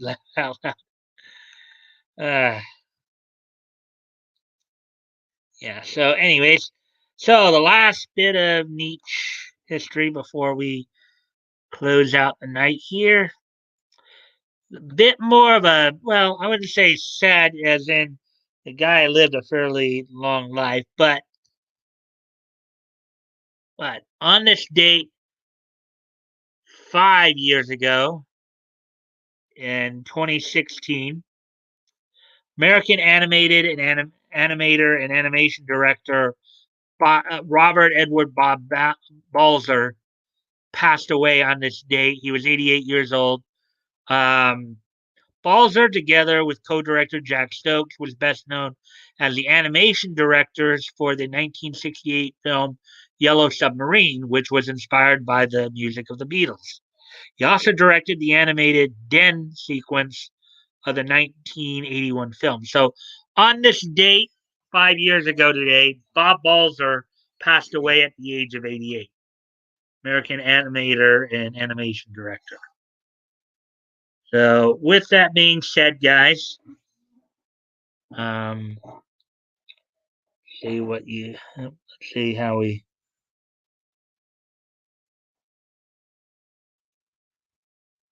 all right, guys. Well, thank you guys for being with me tonight. Thank you guys for for coming in and joining me. Thanks for the lively chat. That was a pretty fun chat. We had I think at one point we actually had 9 viewers, so we came pretty close to getting double digits. Let's keep getting those shares out and see if we can get some more people in here. Maybe we actually had 8 for a good chunk of the night. Granted, we're down to 5 now, which but we still had a good count for much of the night. So I really appreciate that, guys.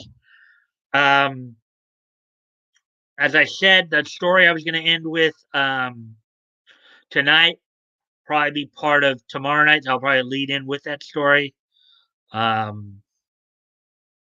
So stay tuned, and don't forget this Friday. Of course, we get back to looking back at comic history as well. We'll look back to Batgoat will join me, and we will look back at July 1936.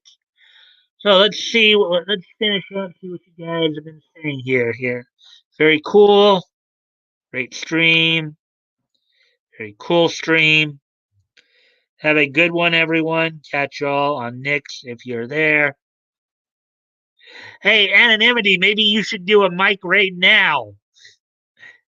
Peace all. I'll be there, Anon.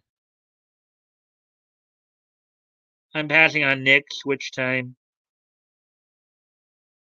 See you next time. Same mic time, same mic channel. Yep. Thank you, Woody. And guys, I will see you tomorrow night for more niche news station. So talk to y'all tomorrow. Bye.